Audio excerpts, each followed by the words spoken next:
है, पर वो अपने पिता और अपने होने वाले पति, प्रोस्पेरो उसका पिता है, फर्डिनेंड उसका होने वाला पति है, वो उन दोनों के इतने कंट्रोल में है कि वो खुद को डिफाइन उन्हीं के नजरिए से करती है। बहुत योग्य होने के बावजूद उसमें आत्मविश्वास बिल्कुल भी नहीं है। अपने जीवन के फैसले वो अपने आप लेने को बिल्कुल तैयार नहीं है। अंत में लगता है कि फर्डिनेंड का फैसला उसने खुद किया है, पर आप ध्यान से पढ़े तो समझ में आता है कि वो फैसला भी उसके पिता ने ही करवा दिया है। और वो बेचारी इतनी कमजोर अपने आप को महसूस करती है। हिंदी की एक फिल्म में एक गीत आया था, एक पत्नी है जो अपने पति से बहुत प्रेम करती है, सुंदर नहीं है, पति उससे प्रेम नहीं करता है, पति कहीं और प्रेम करता है। तो वो लड़की, फिल्म का नाम था नसीब अपना अपना, एकदम समझ लीजिए कि मिरांडा ही उसे बोल रही है, एकदम मिरांडा का भारतीय संस्करण है। और वो अपने पति के बारे में एक वाक्य बोलती है, भला है बुरा है जैसा भी है, मेरा पति मेरा देवता है। ये उस जमाने में चलता था, आज के जमाने में तो पत्नियां पति का हिसाब बराबर कर देती है अगर कोई ऐसा करे तो, लेकिन उस जमाने में ऐसी हरकतें होती थी।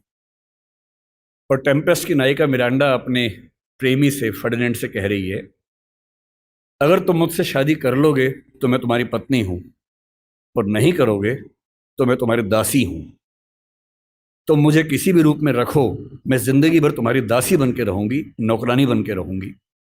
और इस बात पे 16वीं सेंचुरी का ब्रिटिश समाज पागल हो गया कि लड़की हो तो ऐसी, बीवी हो तो वैसी, कुछ कुछ वैसा ही जैसे भारतीय परंपरा में छायावाद में श्रद्धा जैसी नारियां हमें दिखती हैं, जो केवल देने की बात करती हैं, अपने हक की बात बिल्कुल भूल के भी नहीं करती हैं। हिंदी की स्थिति कुल मिला के मिरांडा जैसी है। आपको जब भी समझना हो कि हमारी भाषा किस हालत में है, तो हमारी भाषा द टेम्पेस्ट की मिरांडा की हालत में है। ताकतवर है पर उसको ताकत का एहसास नहीं है, समझदार है पर उसको किसी ने बताया नहीं कि तुम कितनी समझदार हो। खुद फैसले कर सकती है पर उसके नाम पर फैसले लेने वाले खुद इतने समझदार नहीं हैं कि उसके महत्व का अनुमान कर सके। अपने ही मठाधीशों से घिरी हुई, अपने ही परिवार के ऊल जलूल निर्णय करने वालों की दासी बनी हुई, कुछ कुछ वैसी स्थिति हिंदी की है। मैं ऐसा क्यों कह रहा हूं कि हिंदी बहुत ताकतवर भाषा है, लेकिन हम मेरा बात के डरते हैं। कुछ उदाहरण से बात समझ लेते हैं। और जब भी कोई आपसे पूछे कि हिंदी का भविष्य क्या है, हमेशा ध्यान रखना है, किसी जटिल प्रश्न का उत्तर एक नहीं होता है, हाँ या ना में नहीं होता है। उसका उत्तर बहुत सारे पहलुओं में होता है। और जब तक आप किसी जटिल प्रश्न को 4-5 सरल प्रश्नों में तोड़ नहीं लेंगे, तब तक उस प्रश्न का उत्तर आप ठीक से दे ही नहीं पाएंगे। इसलिए जब भी कोई आपसे पूछे कि क्या हिंदी का कोई भविष्य है या हिंदी का भविष्य कैसा है, तो हिंदी कोई एक वस्तु नहीं है। हिंदी में बहुत सारी चीजें आती हैं। मसलन आपको बताना पड़ेगा कि बोलचाल की भाषा के रूप में हिंदी का भविष्य क्या है, राजभाषा के रूप में, ऑफिशियल लैंग्वेज के रूप में हिंदी का भविष्य क्या है, राष्ट्रभाषा के रूप में क्या है, संपर्क भाषा के रूप में क्या है, ज्ञान विज्ञान की भाषा के रूप में क्या है, व्यापार की, वाणिज्य की, नौकरी की दुनिया में उसका भविष्य क्या है। और जब तक इन सारे प्रश्नों पर अलग अलग आप 4 वाक्य बोलने की स्थिति में नहीं है, तब तक हिंदी के भविष्य की बात कैसे करेंगे। मसलन क्या हिंदी का भविष्य बोलचाल की भाषा के रूप में है या हम खत्म होने वाले हैं। यदि कोई आपसे कहे कि हम खत्म होने वाले हैं, उस मूर्ख की बात को बिल्कुल मानने की जरूरत नहीं है। वो निरा मूर्ख व्यक्ति होगा जो ऐसी बात कर सकता है। तथ्यों पर ध्यान देना है। हिंदी समाज की बुरी आदत है कि हम तथ्यों पर नहीं, अफवाहों पर ज्यादा ध्यान देते हैं। तथ्यों पर ध्यान देना है। जनगणना निकाल के देख लीजिए। 1991 में प्रथम भाषा के रूप में हिंदी बोलने वालों की संख्या भारत में 39% थी। कुल 83 करोड़ आबादी थी, उसमें से लगभग 32 करोड़ के आसपास हिंदी प्रथम भाषा के रूप में बात कर रहा हूं मैं, मातृभाषा। 2001 के सेंसस में यह परसेंटेज 39 से बढ़ के 41 हो गया, 41% हो गया। 2011 के सेंसस में जब हमारी आबादी 121 करोड़ हो गई, प्रथम भाषा के रूप में हिंदी बोलने वालों की परसेंटेज 43.6 हो गई, जिसका सीधा सा मतलब है कि 53 करोड़ लोग, 52-53 करोड़ लोग भारत में हिंदी को मातृभाषा के रूप में बोलते हैं। और अंग्रेजी को मातृभाषा के रूप में कितने बोलते हैं भारत में? 2,70,000, 0.02%। 43.6% और 0.02% के बीच में अगर आपको ऐसा लगने लगे कि हमारी भाषा का अस्तित्व खतरे में है, तो मेरा ख्याल है कि हमारा दिमाग खतरे में है। 2021 से सेंसस हो नहीं पाया है, अब होगा, उम्मीद है कि 24 में हो जाएगा। हमारी आबादी आज के समय 143 करोड़ की है, अनुमान जो है, अगले साल तक 145 के आसपास होनी चाहिए। 145 करोड़ में प्रथम भाषा के रूप में हिंदी बोलने वालों की संख्या अनुमान है कि 45 से 46% अगले साल होने वाली है। और जिसका मतलब ये है कि लगभग मान के चले कि 64 से 66 करोड़ के बीच में मातृभाषा बोलने वाले हिंदी समाज के लोग होने वाले हैं। अगर आपको लगता है कि 65 करोड़ लोगों की मातृभाषा खत्म होने वाली है, तो इससे हास्यास्पद क्या हो सकता है? ऐसा कोई सवाल ही पैदा नहीं होता, कल्पना भी नहीं करनी चाहिए इस चीज की। फिर सवाल उठता है कि क्या हम दुनिया में बहुत कमजोर हैं? भारत की जनगणना सर्वेक्षण में 31 भाषाओं की बात होती है, दुनिया के सर्वेक्षण में 7,115 भाषाओं की बात होती है। 7,115 भाषाओं में आपको जान के आश्चर्य होगा कि 150 भाषाएं ऐसी हैं जिनको बोलने वालों की संख्या 10 से कम है। कुल 10 व्यक्ति, 5 व्यक्ति बोलते हैं, 6 बोलते हैं, 4 बोलते हैं, 2 बोलते हैं, 1 बोलता है, 10 बोलते हैं। 150 भाषाएं ऐसी हैं। लगभग 5,500 से 6,000 भाषाएं ऐसी हैं जिनको बोलने वालों की संख्या 1 लाख से कम है। और पूरी दुनिया में 800 करोड़ की आबादी में हिंदी का स्थान जानते हैं कौन सा बोलने वालों में? तीसरा स्थान। 7,000। Hey guys, selfie? हंस तो गए। तुम्हें डर नहीं लग रहा? डरते तो सब है, पर हम वो हैं जो डर को डराते हैं।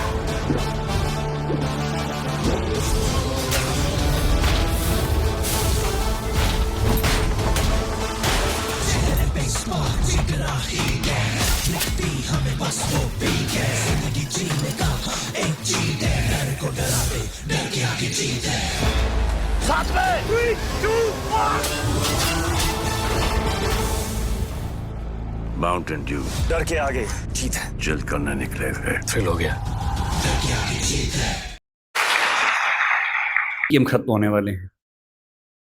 आप उनका हाल सोचिए जो 10 से कम पे चल रहे हैं, जो 1 लाख से कम पे चल रहे हैं, 10 लाख से कम पे चल रहे हैं। और हम दुनिया की पूरी आबादी में 8% से ज़्यादा जिस भाषा को बोलने वाले लोग हैं, हमसे ज़्यादा केवल अंग्रेजी और मंडारिन 2 ही भाषाएं हैं जो 16 और 14% पे हैं। और हम नंबर 3-8% पे हैं। ना फ्रेंच हमसे आगे, ना स्पेनिश हमसे आगे है। और जितनी भाषाओं का नाम आप जानते हैं वो सब हमसे कोसों पीछे हैं। इसलिए बोलचाल की भाषा, सांस्कृतिक भाषा, सामाजिक भाषा के तौर पर हिंदी पर न खतरा है, न खतरा आने की संभावना है। इसको मन से एकदम निकाल दीजिए, दूर दूर तक निकाल दीजिए। दूसरी बात है कि क्या हम व्यापार की भाषा, व्यवसाय की भाषा, नौकरी की भाषा में सफल हो पा रहे हैं?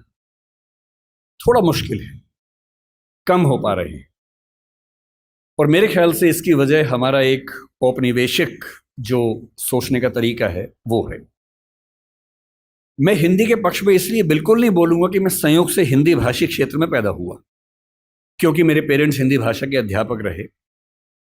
अगर मैं सिर्फ इसलिए हिंदी के पक्ष में बोलूंगा तो ये तो सामान्य बात है, हर व्यक्ति अपनी भाषा के पक्ष में बोलता है, मैं ही बोल रहा हूं। मैं तथ्यों पर बात करना पसंद करूंगा, केवल भावनाओं पर नहीं टिकना चाहूंगा। मैंने दुनिया के जितने देश देखे, मैंने किसी देश में मातृभाषा की उतनी बुरी गत नहीं देखी जितनी अपने देश में देखी है। मेरे कुछ परिचित डॉक्टर बनने के लिए रशिया गए पढ़ने के लिए, यूक्रेन गए पढ़ने के लिए। तो मैंने उनसे पूछा, मैंने कहा कैसे पढ़ते हो भाई, वहां कौन सी भाषा में पढ़ाते हैं? अंग्रेजी पढ़ाते हैं? बोले नहीं, रशियन में पढ़ाते हैं मेडिकल साइंस। यूक्रेन में यूक्रेन की भाषा में पढ़ाते हैं रशियन, मतलब मेडिकल साइंस। लगभग हर देश में वैसा हाल है। तो मैंने उनसे पूछा कि फिर आप कैसे पढ़ते हैं, आपको तो भाषा नहीं आती है। तो बोले नहीं, वहाँ का निश्चित सा नियम है कि पहले साल में हमें वो भाषा सीखनी होती है, फिर अगले 4 साल में उस भाषा में मेडिकल साइंस सीखना होता है। तो मैंने कहा इससे अच्छा वो अंग्रेजी में सिखा दें, आपको अंग्रेजी आती है। बोले नहीं, वहाँ तो ऐसी बात करने से भी नाराज हो जाते हैं, अपनी भाषा को लेके बहुत सम्मान करते हैं वो लोग। वहाँ पढ़ाई की भाषा वही है जो उनके समाज की भाषा है। अंग्रेजी भी है, रिसर्च में है, जहाँ ज़रूरत है अंग्रेजी भी है, अंग्रेजी के विभाग हैं, वो भी एक भाषा के तौर पर है। पर जब उनको अपने यहाँ पढ़ाना होता है तो इंश्योर करते हैं कि वो पढ़ाई उनकी अपनी भाषा में हो। दुनिया के हर देश में ऐसा होता है, तो हमारे यहाँ ऐसा क्यों नहीं होता? और ये बात केवल हिंदी की नहीं है, तमिल की भी है, तेलुगु की भी है, गुजराती मराठी की भी है। मेडिकल साइंस पढ़ने के लिए हमें अंग्रेजी में ही मेडिकल साइंस क्यों पढ़ना पड़ेगा? इंजीनियरिंग पढ़ने के लिए हमें अंग्रेजी में ही क्यों पढ़ना पड़ेगा? और मुझे खुशी है इस बात की कि हमारी केंद्र सरकार में गृह मंत्री ने पिछले साल एक बहुत बड़ा कदम उठाया है। मध्य प्रदेश पहला ऐसा राज्य बना है जहां मेडिकल साइंस, इंजीनियरिंग और मैनेजमेंट की पढ़ाई हिंदी में शुरू हो गई है। और किताबें भी तैयार हो गई हैं, इंजीनियरिंग की भी, मेडिकल साइंस की भी। ऐसी कौन सी रॉकेट साइंस है इसमें? ऐसा कौन सी आश्चर्य की बात है? एक ही तनाव हो सकता है कि भाई आप जब बात करेंगे टर्म्स की, तकनीकी शब्दों की बात करेंगे, तो तकनीकी शब्दों को आप दूसरी भाषा में आराम से नहीं ला सकते, क्योंकि उस भाषा में उतने शब्द विकसित नहीं हुए। कोई बात नहीं, आप बीमारियों के नाम, लेबोरेटरी के टेस्ट के नाम वैसे के वैसे अंग्रेजी में स्वीकार कर लीजिए, उसको देवनागरी लिपि में लिख लीजिए, जैसे आप व्हाट्सएप पे लिखते ही होंगे। आप हिंदी भाषा में रोमन मैसेज करते ही हैं, मतलब अंग्रेजी की लिपि में हिंदी लिखते ही होंगे कई बार। तू कहाँ जा रही है, TU के, अब तो आपने और छोटा कर दिया, KHA कहाँ हो गया उसी में। जा में जे से ही काम चल जाता होगा, RH से रही हो जाता होगा, और H से है हो जाता होगा। इसी को भाषा का अपभ्रंश बनना बोलते हैं, जो आजकल हम नए सिरे से बना रहे हैं। क्या समस्या है? मेडिकल साइंस की पूरी किताब हिंदी में हो और उसमें अंग्रेजी के तकनीकी शब्दों का इस्तेमाल वैसा का वैसा हो, इसमें क्या परेशानी है? और जब भाषा हम सीखते हैं, आपको आश्चर्य होगा, मैं फिर कह रहा हूं, मैं तथ्यों की बात करूंगा, रिसर्च की बात करूंगा, भावनाओं की बात नहीं करूंगा। दुनिया में स्थापित सिद्धांत है, यूनेस्को पीछे पड़ा हुआ है इस चीज के लिए। दुनिया में स्थापित सिद्धांत है कि कोई भी बच्चा दुनिया का जितनी आसानी से अपनी भाषा में सीख सकता है, दूसरी भाषा में सीख ही नहीं सकता। इस पे एक्सपेरिमेंट्स हुए बहुत सारे। जो लेटेस्ट एक्सपेरिमेंट्स हैं उनमें से एक आप सर्च कीजिएगा, इथियोपिया में 1994 में एक एक्सपेरिमेंट हुआ।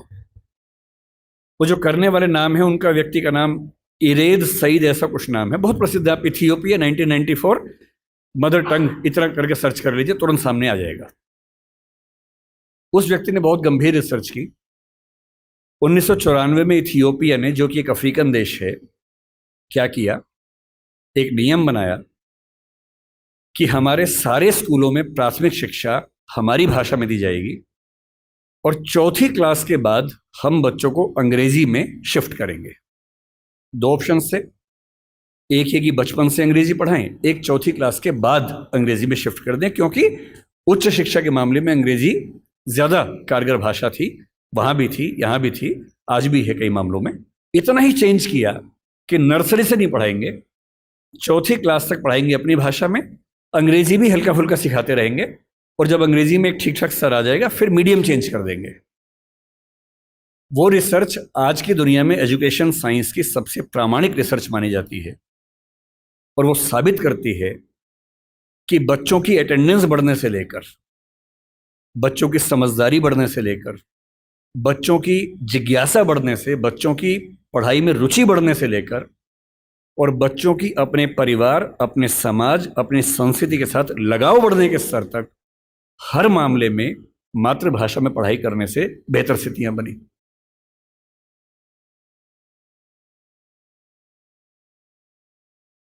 दोस्तों, क्या आपके MS ऑफिस सॉफ्टवेयर के अंदर ये वाला